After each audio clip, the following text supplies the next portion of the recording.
माँ लक्ष्मी को सुख, समृद्धि और धन की देवी कहते हैं। और जब लक्ष्मी माता का व्रत किया जाता है, तो लक्ष्मी माता की कहानी सुनकर ही उस व्रत को पूर्ण भी किया जाता है। लक्ष्मी माता के व्रत को वैभव लक्ष्मी व्रत भी कहा जाता है। और वैभव लक्ष्मी व्रत शुक्रवार के दिन रखा जाता है। इस व्रत को स्त्री या पुरुष कोई भी रख सकता है। लक्ष्मी माता का व्रत रखने से सुख, समृद्धि और धन की प्राप्ति होती है। वैसे दिवाली वाले दिन माता लक्ष्मी का व्रत किया जाता है और लक्ष्मी माता की कहानी सुनी जाती है। और ऐसी मान्यता है कि इस दिन माँ लक्ष्मी पृथ्वी पर विचरण करने आती है। और जो भी माँ लक्ष्मी के सच्चे मन से आराधना करते हैं, माँ लक्ष्मी उन पर अपनी कृपा बरसाती हैं। दिवाली के दिन कई लोग व्रत रखते हैं और शाम के समय विधि विधान से व्रत खोलते भी हैं और माता लक्ष्मी की कहानी भी सुनाई जाती है। दोस्तों, आज की हम आपको कहानी सुनाने जा रहे हैं माता लक्ष्मी की। तो एक कहानी चैनल में आपका स्वागत है और शुरू करते हैं कहानी।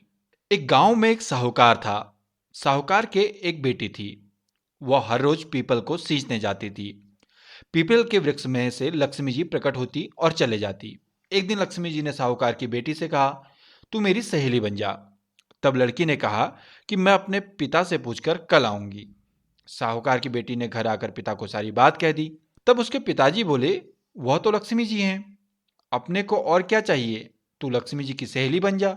दूसरे दिन वह लड़की फिर गई।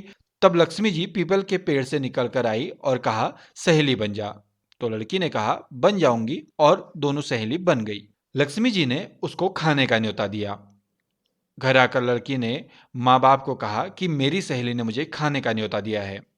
तब लड़की के बाप ने कहा कि सहेली के घर जीमने चले जाना और घर को संभाल कर जाना। तब वो लक्ष्मी जी के वहां जीमने चली गई।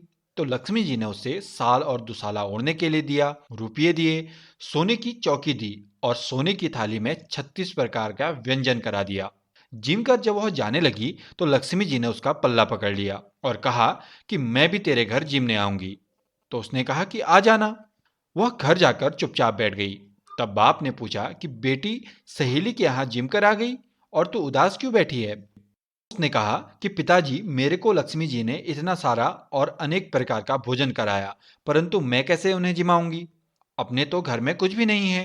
तब उसके पिता ने कहा कि गोबर की मिट्टी के चौका लगाकर घर की सफाई कर ले और 4 मुख वाला दिया जलाकर लक्ष्मी जी का नाम लेकर रसोई में बैठ जाना।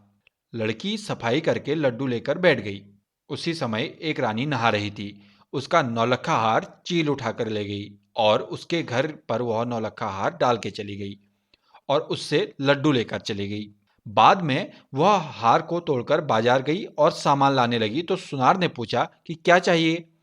तब उसने कहा कि सोने की चौकी, सोने की थाल, साल दुसाला दे दें और मुझे कुछ मोहर दे दें। 36 प्रकार का भोजन हो जाए, इतना सामान दे दें। सारी चीजें लेकर बहुत तैयारी करी और रसोई बनाई। तब गणेश जी ने कहा कि लक्ष्मी जी को बुलाओ। आगे आगे गणेश जी, पीछे पीछे लक्ष्मी जी आई। उसने फिर चौकी डाल दी और कहा, सहेली चौकी पर बैठ जा। जब लक्ष्मी जी ने कहा कि सहेली, मैं तो चौकी पर कभी राजा रानी के भी नहीं बैठी, किसी के नहीं बैठी, तो लड़की ने कहा कि मेरे यहाँ तो बैठना पड़ेगा। फिर लक्ष्मी जी चौकी पर बैठ गई। तब उसने बहुत ज़्यादा खातिरदारी की। जैसे लक्ष्मी जी ने करी थी, उसने वैसा ही किया। लक्ष्मी जी उस पर बहुत खुश हो गई। घर में खूब रुपया और लक्ष्मी हो गई। साहूकार की बेटी ने कहा, मैं अभी आ रही हूँ, तुम यहीं बैठे रहना, और वह चली गई। लक्ष्मी जी गई नहीं और चौकी पर बैठी रही। उसको बहुत दौलत दी। हे लक्ष्मी जी, जैसा तुमने साहूकार की बेटी को दिया वैसा सबको देना। कहते सुनते, हुंकारा भरते और अपने सारे परिवार के धन के भंडार भरना। पीहर में सुख सौभाग्य देना। ससुराल में आपसी प्रेम देना। बेटे पोते को तरक्की और गुणवान होने का आशीर्वाद देना। हे माता, जो भी आपकी यह कहानी सुने उनके कष्ट दूर करना, दरिद्रता दूर करना और सबकी मनोकामना पूर्ण करना। दोस्तों, कैसी लगी आपको ये कहानी? कमेंट बॉक्स में जरूर बताएं और जय माता लक्ष्मी लिखना ना भूलें।